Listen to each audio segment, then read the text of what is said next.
Ella es doña María Teresa Fernández Reyes y nos hablará de la detención temprana, una prueba de creatividad gráfica infantil. Bueno, buenos días, buenas tardes, ya casi. Siento que por la prisa ya hayáis tenido el descansito tan pequeñito, pero bueno.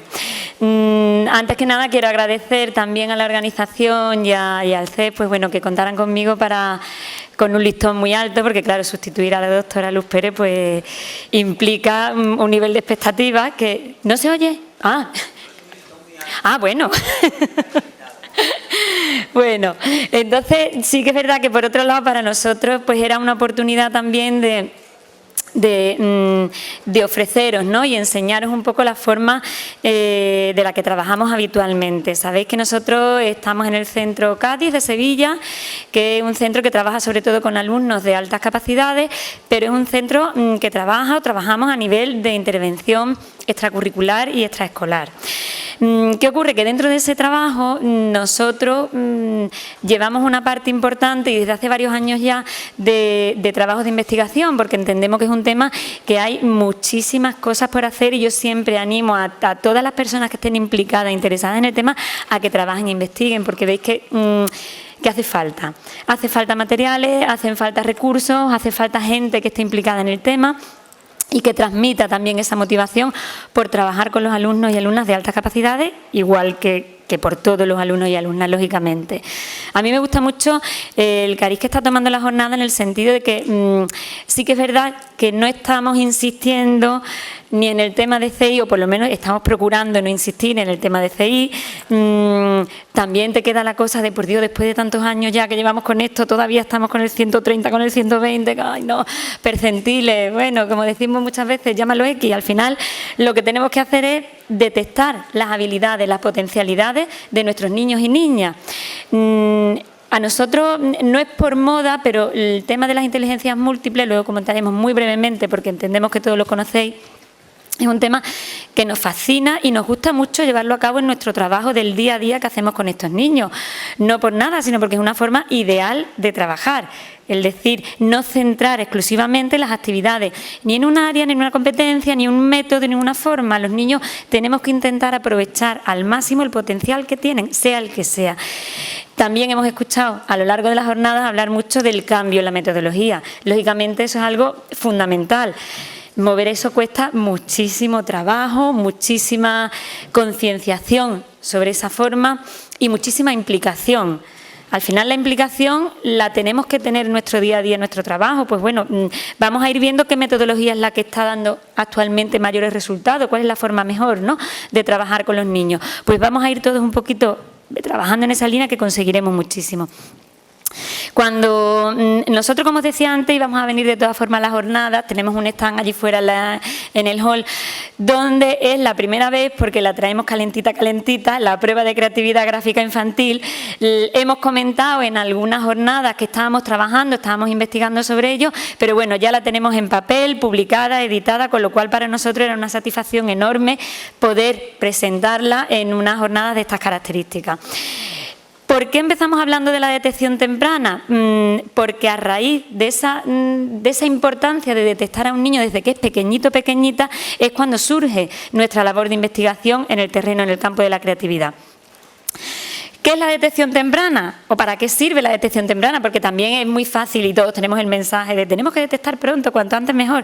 Pero después muchas veces nos encontramos, vamos a esperar que llegue a los 6 años y falta la coletilla de a ver si se la ha pasado al niño y ya se ha vuelto normal y ya no hay que evaluarlo y ya no, porque ya a los 6 años parece que es la edad crítica, crucial, donde ya el niño dice, sí, ahora me voy a presentar como alta capacidad, hasta ahora lo que estaba haciendo es un paripé. No, o sea, los que tenéis hijos y los que tenéis alumnos con altas capacidades, esos niños están desde chiquititos en el cole, en la aula, o dando por saco, molestando porque me aburro y porque no sé qué hacer, o están en plan máquina, dame más, y me aburro, porque es que lo que me estás explicando, lo que me vais a explicar durante 3 años, cuando yo estoy en infantil de 3 ya lo sé. Entonces, ¿qué hacemos con esos niños? No podemos olvidarnos de ellos o no podemos aplazarlos. Sabemos que muchas veces Decimos, el desarrollo cognitivo, vamos a buscar esa cierta estabilidad, pero la estabilidad cognitiva estamos hablando hasta los 13, 14, 16, según quien leamos. Parece que es crucial que vamos a empezar con la estabilidad cognitiva de las altas capacidades a partir de los 6 años. Vamos a tener que tenemos muchos indicadores antes de esa edad.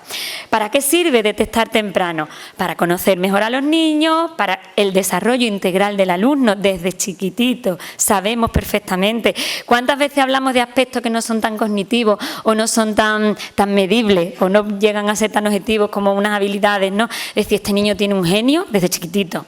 Este niño hay que ver el carácter que tiene. Este niño es tímido desde chiquitito. Pues con este tema pasa lo mismo. Desde chiquitito muchas veces vamos viendo los perfiles de los críos como son. Evitamos el fracaso, que muchas veces decimos que la clave para prevenir el fracaso escolar está en la educación infantil. Tenemos que empezar bien, esto es como todo. Si no empezamos bien, mal camino llevamos. Pero tenemos que intentar empezar bien, conociendo a nuestros alumnos, potenciar la autoestima. Todo eso son condiciones, son actuaciones que después vamos a poder ir teniendo para favorecer ese desarrollo íntegro. Esto lo planteaba antes. La clave para prevenir el fracaso es la educación infantil. Vamos a ver, nos encontramos con cuestiones como esta. El niño, planteamiento que te hacen los padres, es muy crítico y selectivo con sus amigos. En su cumpleaños solo invitó a 6 compañeros porque decía que quería un cumpleaños pacífico.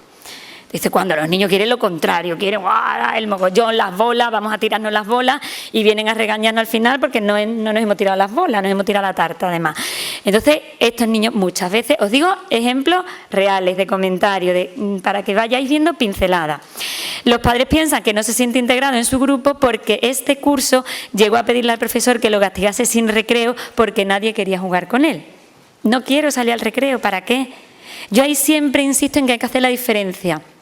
En un recreo podemos tener un niño que está llorando amargamente por los rincones porque nadie quiere jugar con él y porque se siente desplazado, porque tenga un problema social, o podemos tener un alumno que está mirando los bichos, mirando las nubes, hablando con las señas, haciendo un dibujito para crear una carretera para las hormigas. ¿Eso es estar solo realmente? A lo mejor físicamente está solo, pero el niño está haciendo algo mucho más útil que lo que puede hacer o lo que a él le aporta, mucho más que darle patadas a un balón. Lo típico que decimos a la mayoría, que hay muchos que sí les gusta también, pero a la mayoría no les gusta jugar al fútbol. ¿Por qué? Porque correr del balón, pues detrás del balón, pues vaya tontería, ¿no? Ha ayudado mucho para el tema de la socialización en el fútbol, todos los álbumes que hay de la liga, del tal y del cual, porque se aprenden perfectamente quiénes son los jugadores, el equipo, cómo se escribe tal, cómo se escribe. Entonces, les da un poquito de pauta de actuación, ¿no? Una cierta herramienta. Frases como estas. Yo confío tanto en mí, tú tranquila, mamá, con 5 años. Que los padres, claro, es que me ha dicho esto no es normal, esto no es lo habitual. O preguntas como esta, ¿las ballenas tienen saliva? Pues yo qué sé, yo no me lo he planteado en la vida, si las ballenas, nosotros no lo hemos planteado, ellos se lo plantean. Tema de la religión. ¿Entonces Adán y Eva eran cromañones o esto cómo va? Porque a mí las catequesis me cuentan una cosa, pero yo entiendo que los dinosaurios, ¿qué tal?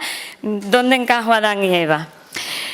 Colorea, que lo explicaba antes muy bien Lola. Señor, ¿sabes que si sacas el dibujo por la impresora sale ya marrón? El oso. No me pidas que coloree el oso, porque ya vamos a lo práctico. Estamos hablando mucho de las tecnologías, de los medios. Decía el profesor Turón el primer día, no hace falta leerse la lista de los Reyes Godos para aprendérsela, si ya la tenemos, pues esto igual. ¿Para qué me tienes coloreando si ya perfectamente lo sacas? Ellos son conocedores de todas estas metodologías y técnicas, muchas veces mejor que nosotros. Lo mejor que le puede pasar a un niño, en este caso Pedro, es entrar en un parking subterráneo. Se vuelve loco con las matrículas, las marcas de los coches, va desde 3 años y desde 2. Esos son puntos muy claros. Niño o niña, le suele gustar más a los niños el tema de los coches, pero el tema de las matrículas, de empezar a ver los números, de empezar a ver las letras, las marcas, es un llavero, este es un Hyundai, Sirocco, no sé qué, no sé cuánto, ya las submarcas, perfecto. ¿Qué es el infinito, mamá? ¿Y entonces qué significa ínfimo? ¿Se parecen? ¿Es lo mismo? ¿No es lo mismo? Todo esto son, de verdad, preguntas del día a día, de las que tenemos allí de los niños y que los padres nos transmiten, porque es una realidad como un castillo. ¿Por qué es muy importante profundizar en el área, sobre todo de educación infantil, en general, en la etapa de infantil? Por el alto potencial y la plasticidad que estamos hablando. Estamos en una edad fantástica para aprender a desarrollar. Todo lo que estamos diciendo o todo lo que se está diciendo, los aprendizajes cooperativos, las formas de trabajar, los trabajos por proyectos, le viene bien a todos los niños. ¿Qué ocurre? Que nos va a permitir realmente llevar el ritmo que cada uno puede llevar. Se puede adaptar, son metodologías que yo creo que de lo más positivo que tiene es que realmente se pueden adaptar al ritmo de cada uno. Hay veces, hay centros que lo trabajan de tal forma que cuando tú planteas una necesidad educativa te dicen, no importa, no hay que hacer nada especial, cada uno va trabajando a su ritmo, con lo cual no nos permite, no tiene que ser un trabajo extra, una programación extra, algo fuera de serie. Este autor afirmaba que la característica más estable del ser humano es su capacidad de modificación. Si vamos hacia adentro, si vamos a que todo esté en la norma, que todo esté en la media, lo conseguiremos. Pero ¿qué tendremos como consecuencia? La desmotivación, el bajo rendimiento, el bajo logro, las bajas expectativas. Son niños que no se espera. De verdad que es una cosa tan simple como planteárnoslo. Muchas veces decimos, el pilar fundamental o uno de los pilares básicos para un buen desarrollo de niños y niñas de altas capacidades es el hábito de trabajo y la motivación. Si yo no consigo un buen hábito de trabajo, lo voy a llevar siempre todo cogido con pinza, todo por los pelos, no voy a profundizar. Va a llegar seguramente, unos le llegan en secundaria, otro en bachillerato, otro en la universidad, que cuando se tienen que poner las pilas no saben cómo ponérselas. No es que no puedan, es que no saben porque nadie le ha dado las herramientas. Ahora tenemos un niño en primero de primaria, en segundo, en tercero, todo 10, sin esfuerzo. ¿Y qué le vamos a hacer si total si sacamos buenas notas? Las niñas, sobre todo, que nos ha tocado el tema del género, pero siempre nos gusta hacer mucho hincapié, que las niñas, además, estamos viendo cada vez más que el problema lo tenemos en la adolescencia. Fijaros que los niños son más rompedores. Sabéis que los niños siempre empiezan dando más por saco en la clase, me aburro, me pongo a mirar para acá, para allá, tal. Las niñas prefieren, siempre lo decimos, sacrificar incluso su desarrollo cognitivo con tal de ser aceptadas por el grupo. ¿Qué ocurre? Que me callo, termino, ya he terminado, me pongo a leer, me pongo a dibujar, me pongo a tal. Nadie se da cuenta, pero sobre todo nadie ve la necesidad de lo que le puede estar ocurriendo a esa niña, nadie está tirando de ella. De los niños se tira antes, ¿por qué? Porque puedo hacer pipí, puedo sacar punta, le doy al compañero, ya me estoy aburriendo, ya algo le pasa, que lo vea la orientadora a ver si es un TDAH o tiene un déficit de atención porque algo tiene el niño. Y al final eso es una consecuencia de una posible alta capacidad, de un aburrimiento en el aula. ¿Qué ocurre con las niñas? Que como no surge la necesidad, ¿para qué la vamos a evaluar si va bien, si sacan buenas notas? ¿Tú para qué quieres? ¿Para etiquetarla? No, para etiquetar. Pero esa niña o ese niño no evaluado está perdiendo la oportunidad, está perdiendo oportunidades académicas, está perdiendo derecho a tener algo diferente. Entonces, ¿qué ocurre? Que estamos hablando de etapas, sobre todo de infantil, muy importantes para empezar a trabajar desde el principio. Si yo a un niño no tiro de él en toda esa etapa de primaria, después, ¿cuál es el problema en secundaria? Es que es un flojo. Es que el niño es un flojo, es que se ha tirado, no da un palo al agua, no quiere trabajar. ¿Alguien le ha enseñado a trabajar? No. ¿Quién ha tirado de él? Se ponen los padres por la tarde a decirle, haz esto, haz lo otro, que el niño llega un momento que te dice, a mí no me ponga más cosas, que yo hago lo que hacen en mi clase, a mí no me vaya a poner tú una tarea extra. Todo eso lo tenemos que hacer desde el cole, porque si no estamos dándole la responsabilidad o le entra ese agobio también a los padres, y algo tengo que hacer con este niño. Pero el niño, ¿qué ocurre? Que se va acomodando. Es fundamental buscar los medios adecuados para favorecer ese desarrollo cognitivo desde el punto donde se encuentre cada niño. Fijaros que tampoco estamos diciendo cosas específicas de niños de altas capacidades. Estamos en el tema que estamos y estamos en el sector que estamos, pero estamos hablando de cosas específicas. Yo este autor digo Mihaly, porque al principio no sé cómo se dice. El niño, como toda persona humana, tiene momentos en el que hacer, el sentir y el pensar lo llevan de tal forma que disfruta con su actividad y llega incluso a perder la noción del tiempo. Esto nos suena a la famosa motivación que hablamos de los alumnos de altas capacidades. Es esto. Pero esto no lo dice este autor para los niños de altas capacidades, lo dice para todos.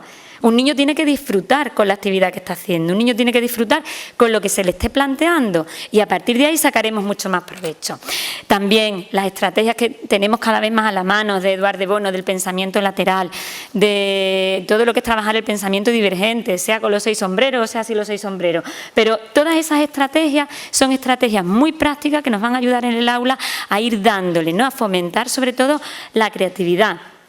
Han hablado ambas Lolas de la creatividad estupendamente, con dos visiones diferentes, una parte más científica y después viendo cuáles son todos esos factores, ¿no?, que se deben medir o que definen, en teoría, igual dentro de 10 años salen otras definiciones, otros ítems, pero bueno, los que tenemos ahora mismo, estupendamente. Pero eso lo podemos hacer en todas las áreas.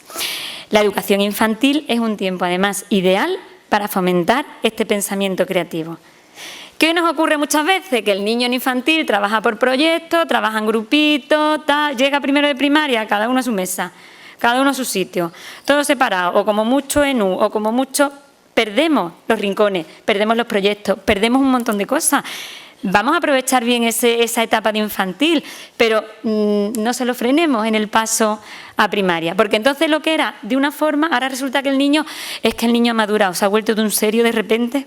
No le pasa a un niño con 6 años de repente una seriedad, es que todo el entorno que le estamos poniendo es mucho más cerrado y es mucho más cohibido, ¿no?, para expresar ese desarrollo. Y las inteligencias múltiples, pues no os voy a comentar, no vamos a entrar en las inteligencias múltiples, pero sí que es verdad que al final prácticamente todos estamos hablando de lo mismo. Llamémoslo inteligencias múltiples, llamémoslo talento. Si hablamos de un talento matemático, pues hablamos de una inteligencia lógica matemática. Si hablamos de un talento verbal, hablamos de una inteligencia verbal. Aquí, ¿qué ocurre? Que en la teoría de las inteligencias múltiples también nos hablan de la parte personal, ¿no?, de la intrapersonal, la interpersonal, la emocional, la naturalista. Naturalista, ¿cuántos niños tenemos? Si definimos solo por inteligencia naturalista, podemos sacar talento. ¿Cuántos les encantan las plantas, la botánica, la biología, el medio ambiente? Temas muy propios de estos niños que si los trabajamos de forma conveniente, le va a servir a él y le va a servir al resto de la clase. Yo siempre digo que cualquier intervención que se haga en el aula para alumnos de altas capacidades no le beneficia solo al de altas capacidades, le beneficia a todo el aula. El tirar, el ponernos en vez del objetivo de la media para abajo, ponernos de la media para arriba, va a hacer... Pero bueno, yo no vengo a hablar tampoco de eso, pasa que me gusta mucho hablar. Vamos a ver, profe, ya he terminado, ¿qué hago? Ponte a dibujar. Y ahora el niño te dibuja esto. Entonces tú dices, pero después le pasas una prueba y te dices, no, pero no es creativo, porque en 4 minutos no fue capaz de darme X preguntas. Esto os hablo de un niño de 4 años. Este es su cuaderno de las actividades de infantil, ¿no? Pues en todas las páginas de detrás tenemos cosas como esta, ¿no? Aquí categoriza, clasifica, hace como una especie de su laboratorio personal. Fijaros lo que está pasando por la cabeza de ese niño en vez de... Una vez que además ya ha hecho la ficha, nos podemos encontrar con que además otro te diga qué tontería de ficha, no la quiero hacer. Entonces no tiene la opción de después hacer esto incluso por detrás. Nos tendremos que parar antes. ¿Por qué no quiere hacer este niño la ficha? Yo recuerdo un niño con 3 añitos, venían los padres agobiados porque era un tema de conducta. Que no quería ir al cole, que no quería ir al cole, que no quería ir al cole. ¿Y qué pasaba? Que la señora le ponía la ficha para colorear, lo típico para colorear. Y el niño no quería. Y ya llega un momento que le escribe con 3 años, no, quiero colorear. Es como decir, ¿te enteras? Pues, el boli se va. El problema ahí, lo peor fue que el problema ahí no era, un niño con 3 años que me protesta, que me escribe, que me está diciendo que no quiere colorear. El problema es que el niño no ha hecho la ficha, que no ha coloreado. Ahí tenemos que ver un poquito más allá de lo que me están planteando en ese momento. ¿Qué quiere ser de mayor? Cirujano. Cirujano, pero tú sabes, sí, además te lo pinto perfectamente. Te pinto el médico, la lámpara, el vestido de verde, cómo se hace una operación, porque además le encanta ver documentales de operaciones y tal, ¿no? Tienen unos intereses. Esto, fijaros, genial. Seño, ¿puedo hacer mis actividades por detrás de la ficha? Una vez que ya ha terminado la ficha, con 4 años, fijaros lo que hace el niño. Está haciendo multiplicaciones. 6 por 6, que lo tengo que ver en grande. Las puntuaciones, porque deja huella, 4 más 16, 6 menos 6 menos 6, 6 menos 8, 6... Eso ni por asomo lo va a hacer él en su currículum de 4 años. Pero fijaros lo que es capaz de hacer el niño. Por delante seguramente sería colorea y por detrás pues plantea todas sus actividades. Cosas como esta. Puntos. Un videojuego, creación de un videojuego en un papel. Letras chinas, insectos, aves, lo que queráis. Tengo un campo, con esas edades tenemos unos campos para trabajar. Combinación de colores, niños en infantil. Este niño tenía, creo que eran 4 añitos también. Bueno, pues ya no es solo que yo pinte, que coja el... Es que no, a lo mejor no se coge bien el lápiz, pero estoy haciendo con mis acuarelas, con mis témperas, una composición, una combinación. Fijaros el césped, que tiene sus detallitos así, sus filitos. Dice la seño, el que haya escrito la tabla del 2, que dibuje lo que quiera. ¿vale? Estamos hablando de un niño de 6, 7 añitos. Él dibuja lo que quiera, que es hasta la del 9. Con lo cual, si tiene 6 o 7 añitos y estamos hablando de que ya sabe las tablas hasta el 9, claro, ¿qué ocurre? Que él las escribe todas, pero así es como realmente está chulo. Porque encima me ha sobrado tiempo y me he puesto a pintar ahí una historia de una casa, el que se va a caer de la casa, el otro, venga, vente, tal, el amigo. O sea, todas estas cosas, a los niños no les puede sobrar tiempo en el aula. No les puede sobrar tiempo, no los podemos tener aparcados y frenados, porque ese tiempo se nos va. Y ese tiempo estamos dejándole de enseñar cosas interesantes, están dejando de aprender. Entonces tenemos que tener recursos más elaborados, menos elaborados. Actualmente con Internet, con las nuevas metodologías, es que tenemos con las tecnologías, tenemos recursos por donde queramos mirar. Entonces no podemos quedarnos en no, porque si me salgo del programa o si le pongo tal, ahí me quedo.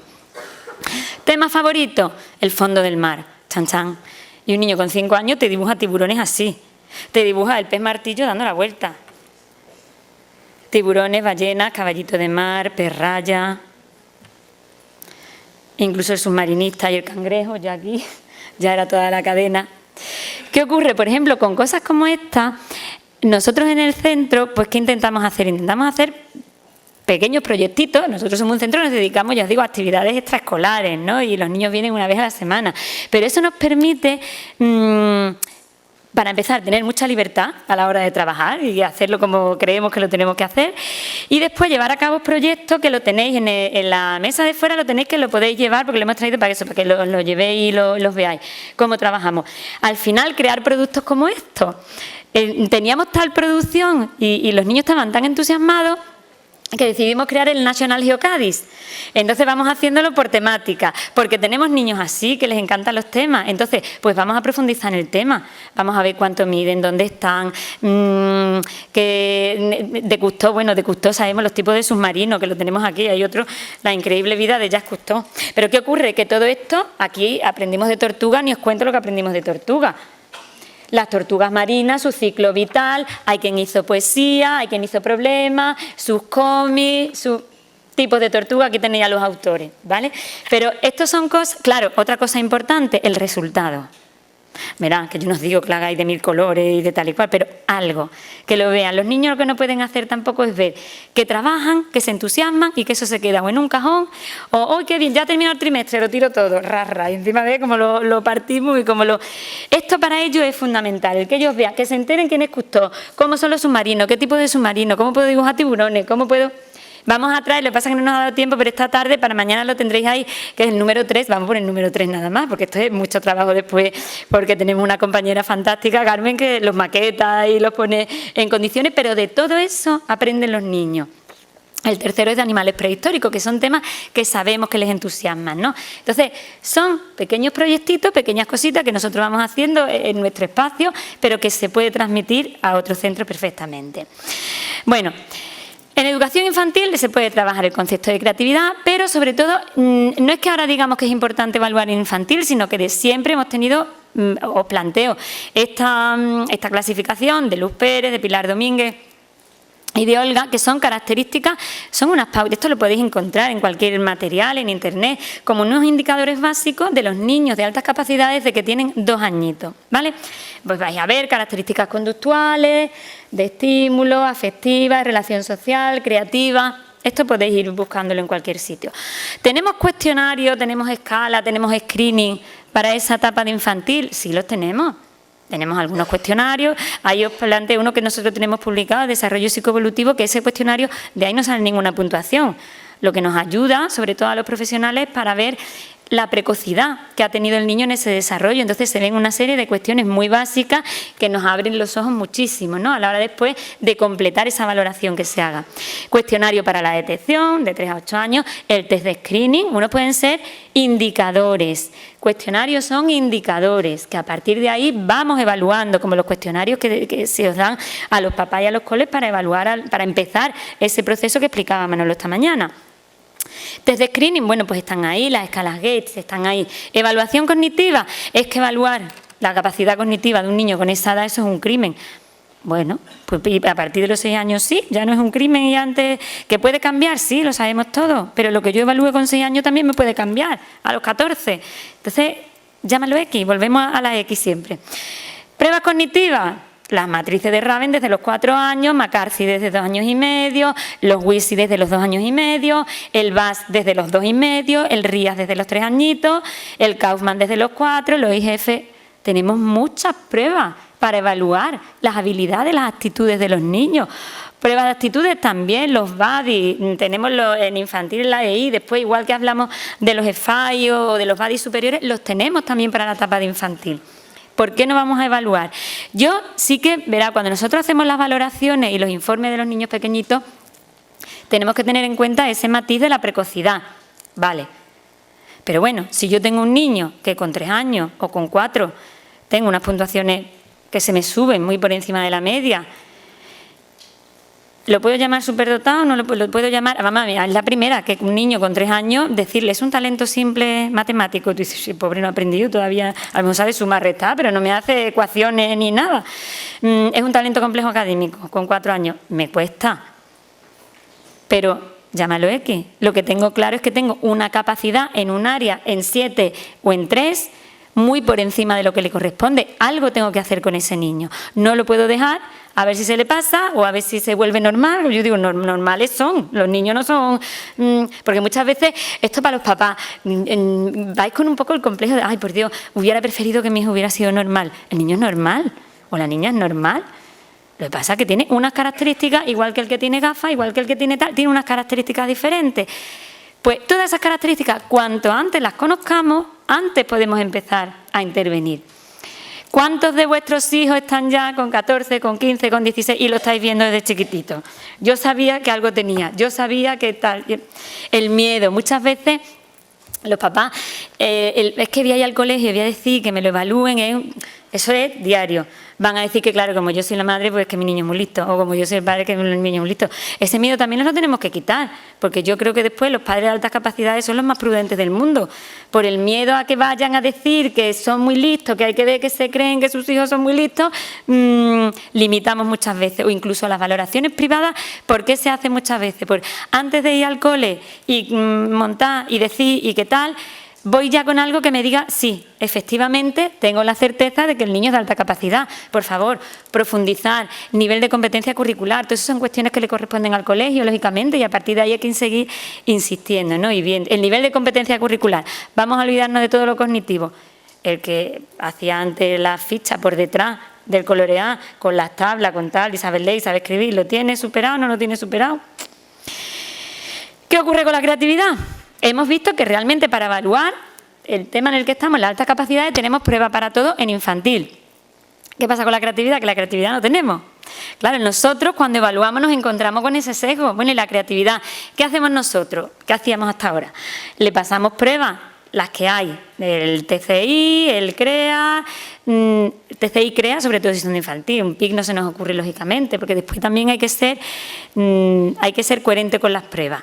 ¿Qué ocurre? Que nosotros si le pasamos un TCI o un CREA, después se pone que el baremo con el que se ha comparado es el que le corresponde a un niño de 6 años de edad o de un curso de primero de primaria, y aún así nos da alto, pues ya eso nos está dando también muchas pistas. Todo esto nos lleva a investigar, bueno, ¿qué hacemos? Llevamos esto que yo presento aquí así como que muy fácil, llevamos muchos años pasándole pruebas y pruebas a los niños, pero decidimos darle ese matiz científico, ese matiz de investigación y decir realmente estamos haciendo algo que puede ser útil, ¿no?, para la evaluación.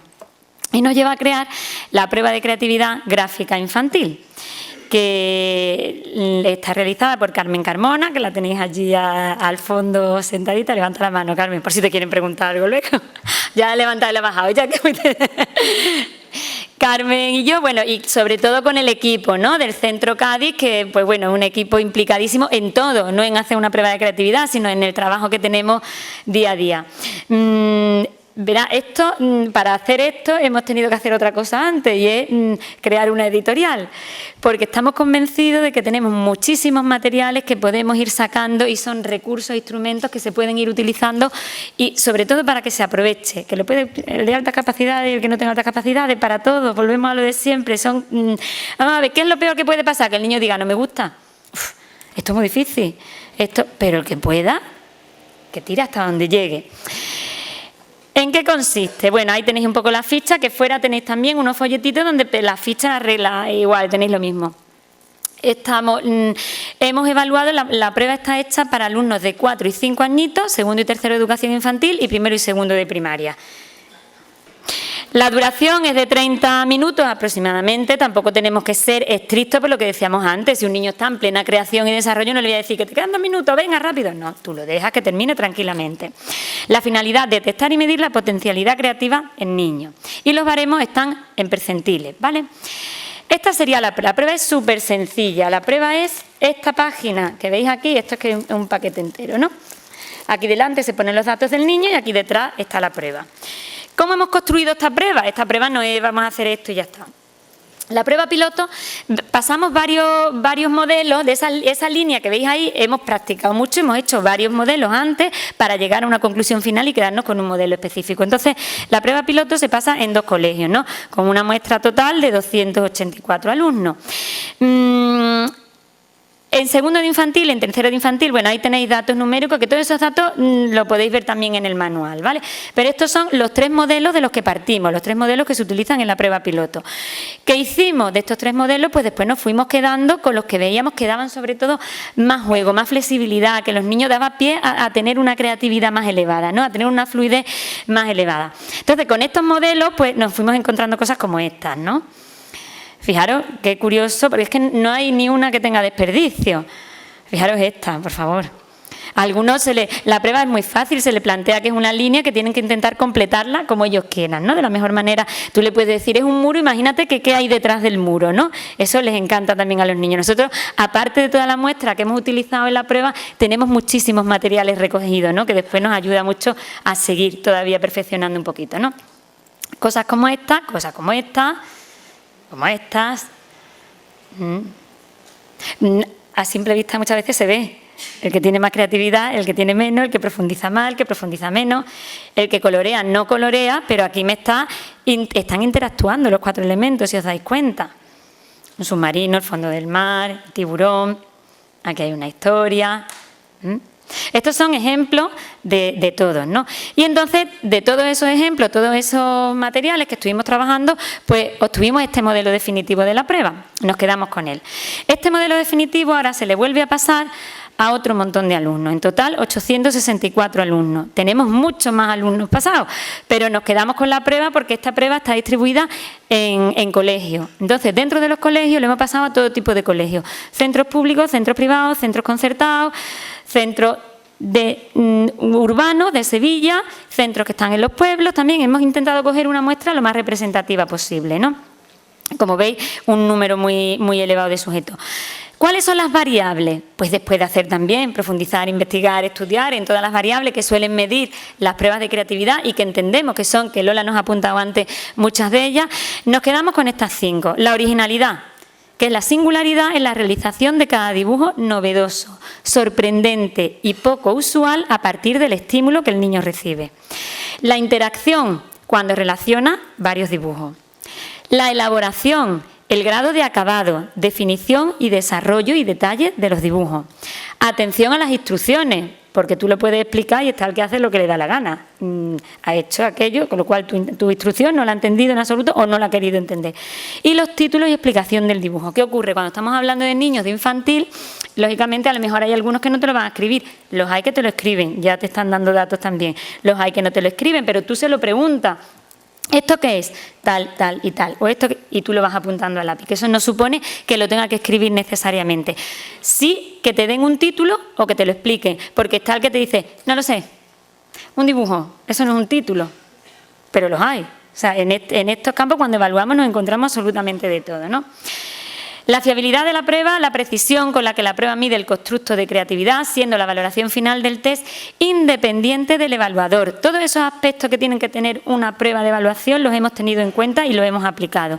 Entonces, tenía que haber un nivel de acuerdo en los interevaluadores, las distintas personas que pasaban la prueba. Incluso cuando una persona, yo he corregido la prueba y ahora la va a corregir otra persona sin tener mis datos. Ver si las puntuaciones que le pone son las mismas que les pongo yo. Todos esos son aspectos que nos dan pues todo lo que es la fiabilidad de la prueba. Aquí en el manual, de todas formas, Tenéis toda la correlación de Pearson, los capas, todo lo que tiene que ver con la estadística, ¿vale? Lo tenéis ahí todo justificado por el tema del tiempo. La validez, que la muestra sea amplia, representativa, valoración de jueces expertos, que también hemos tenido profesores de la Universidad de Sevilla que nos han valorado lo que es la prueba y nos han dado su opinión, y si hemos tenido que modificar algo también lo hemos hecho y lo hemos tenido en cuenta. Y después hay una parte también importante que hemos hecho una correlación con los resultados en una muestra de 25 alumnos con los que trabajamos nosotros de alta capacidad, con otro tipo de prueba. Aparte, eso lo hemos tenido que hacer con 6 añitos, porque claro, antes no teníamos ninguna prueba con la que comparar. Entonces, el TCI, que es una prueba que se utiliza mucho, es atractiva, es visual, es de colores, la hemos pasado a los mismos alumnos que se le ha pasado el PCGI. Entonces, hemos encontrado también una correlación muy exacta entre unos y otros, con lo cual, verá, también nos da satisfacción porque entendemos que es una prueba que está bien hecha. Las normas de corrección, bueno, la originalidad de 0 a 3 cada estímulo, pues ahí vais teniendo un poco, ¿no? 0, las respuestas dadas por más del 5% de los sujetos, fijaros que estamos hablando de unos porcentajes ajustados, 1 punto entre el 2 y el 5%, 2 puntos entre el 1 y el 2% y 3 puntos respuestas originales que a nadie se le ha ocurrido. Aquí en el manual vais a ver que cada uno de los estímulos lo tenéis aquí planteado y todas las opciones, cuáles serían las puntuaciones. Está después muy clarito a la hora de corregir. ¿Qué me ha hecho el niño? Tal, está aquí, está aquí, está aquí, no está, o sí está, o voy diferenciando. Por ejemplo, hay una, en esta en concreto, te puede poner 0, perdonadme, en esta no, hay una que te pone en esta de aquí. ¿Qué es lo fácil? Animal. Pero después vais a encontrar en un punto o en 2 puntos algunos animales en concreto. Un galgo, una ballena. Cuando ya te especifica el animal, si le das el punto. Cuando se pone 0 puntos en animales, porque no te ha especificado, te ha dicho un animal. Y no te sabe decir exactamente ni qué animal es ni nada, ¿vale? Entonces aquí vais viendo, pues estos son ejemplos de cada uno de los ítems, ¿vale? Por separado. Un ítem y el otro ítem. Otra cosa que se evalúa, la interacción. La interacción, 0 puntos cuando pongo los 4 elementos totalmente independientes. 1 punto cuando ya empieza a ver que pertenezcan al mismo tema o que tengan algún vínculo entre los dibujos que yo he hecho en los diferentes estímulos. Dibujo para el que se emplean 2 o más estímulos o 3 o más dibujos que se realizan dentro de la misma temática. ¿Cuándo se le da 2 puntos? Cuando la escena es más completa. Todo eso en el manual viene muy bien explicado y con muchos ejemplos y además en colores para que se vean bien. Se pueden añadir elementos, rellenar la hoja, completarla. O dibujo en el que se utilizan todos los estímulos para recrear un único dibujo. Por ejemplo, el castillo. Aquí hay un castillo y se han utilizado los 4 estímulos que se le ha dado al niño. La elaboración, lo mismo. 0 puntos, los dibujos sin completar, 1 o 2 estímulos sin rellenar, solamente se cierran, nos limitamos a cerrarlo y ya está. 1 punto cuando se realiza el dibujo de algún elemento, completándolo, coloreándolo, cuando 1 o 2, fijaros aquí, que aquí ya están desarrollados los dibujos con un nivel de elaboración bastante elevado. Cada vez se va afinando más en los detalles, características que sabemos que estos niños suelen cumplir. Y aquí dibujos muy desarrollados en todos los estímulos, sea el que sea. La atención a las instrucciones, que se puntúa entre 0 y 2 puntos. Dibujos que no tienen en cuenta las instrucciones, que les da exactamente igual. Ellos van a pintar lo suyo por un lado, por otro, les da igual lo que tú les digas. O dibujos que se limitan a colorear los huecos. Pero es que ni siquiera te saben decir lo que es, y qué, y esto qué, y cómo se llama, un dibujo. No seguimos insistiendo porque vamos a forzar algo que no. 1 punto cuando se repite la línea estímulo de la prueba en el espacio inferior. Fijaros que han hecho lo mismo abajo y ellos le han dado otro significado. O dibujos que se realizan en el interior de los estímulos. No utilizan el estímulo en sí, pero utilizan lo que es ese espacio para hacer un dibujo en concreto. Y 2 puntos, pues ejemplo de dibujo de sujetos que han entendido perfectamente las instrucciones de la prueba. Entonces vamos valorando cada una de las cosas. Otro y ya estoy terminando. Los títulos y explicaciones de los dibujos, pues se evalúa de 0 a 2. 0, no añade una palabra o nombre, no sé, ¿esto qué es? No sé. 1 punto, palabra que denomina el elemento u objeto que ha dibujado, digamos como muy descriptivo, ¿no? Puramente descriptivo. 2 puntos, palabras o frases originales que describen lo que representa. Por ejemplo, alienígena venido del planeta más lejano de la Tierra del universo, perro emperador de Pensilvania, Billy el cohete viviente con rumbo a Rusia y Roberto la persona plana y cuadrada. Esos son estos de aquí. Eso es un título original, es un título. Y 3 puntos cuando hace un título de todos los elementos. Le ha dado un título a lo que es la obra en general, no ha ido especificando por estímulo, sino que lo ha dado. Entonces, bueno, pues aquí muchos ejemplos, que los podéis ver todos, yo creo que prácticamente todos están puestos en el libro, en el manual también, para que os hagáis una idea clara, ¿vale? De temáticas, de tal. Esto tiene una hojita de corrección, que es muy fácil. La hoja de corrección, como la veis ahí, vamos poniendo cada una de las variables que vamos a evaluar. Las hojitas vienen aquí también. Entonces, tenéis la hojita, cada uno de los estímulos, que vamos a evaluar: la originalidad, total de puntos, la interacción, como hemos visto antes, la instrucción muy sencillita, puntuación directa, elaboración, atención a las instrucciones, títulos y explicaciones de cada uno o del total, cuáles son los puntos que le corresponden. Puntuación total, la suma de todo, directa, y la puntuación directa, después, ¿qué hacemos? Pues tenemos los baremos también, lógicamente, elaborados con toda esa muestra que hemos hecho. Entonces, tenemos baremos que van por curso: segundo de educación infantil, tercero de educación infantil, primero de primaria y segundo de primaria. Esas puntuaciones directas, pues lo que hacemos es pasarlas a percentiles. Entonces, la misma hojita de respuesta, por detrás tenéis la tabla, y en base a las puntuaciones directas, pues vamos teniendo los percentiles. Y esos percentiles, ¿cómo los categorizamos o cómo los interpretamos? Alto, medio, bajo. De momento tampoco nos vamos a meter de 0 a 25, de 25 a tal, líneas generales. De 75 a 99, alto, medio de 26 a 74, siempre en base a la muestra que tenemos nosotros, y bajo entre 1 y 25. Muchas veces decimos, porque nos lo encontramos en muchas pruebas cognitivas, tiene un percentil 28 pero pone que es medio. ¿Esto cómo puede ser si esto es muy bajo? Ten en cuenta que siempre es de la muestra que se está evaluando en ese momento. No digamos que es muy bajo, porque en este caso un 26 o un 27 no es bajo, está en la media que le corresponde por edad. Esto sería el resumen muy rápido de lo que es la prueba, pero de todas formas, cualquier duda que tengáis, cualquier cosa, nosotros vamos a estar aquí toda la jornada, ¿vale?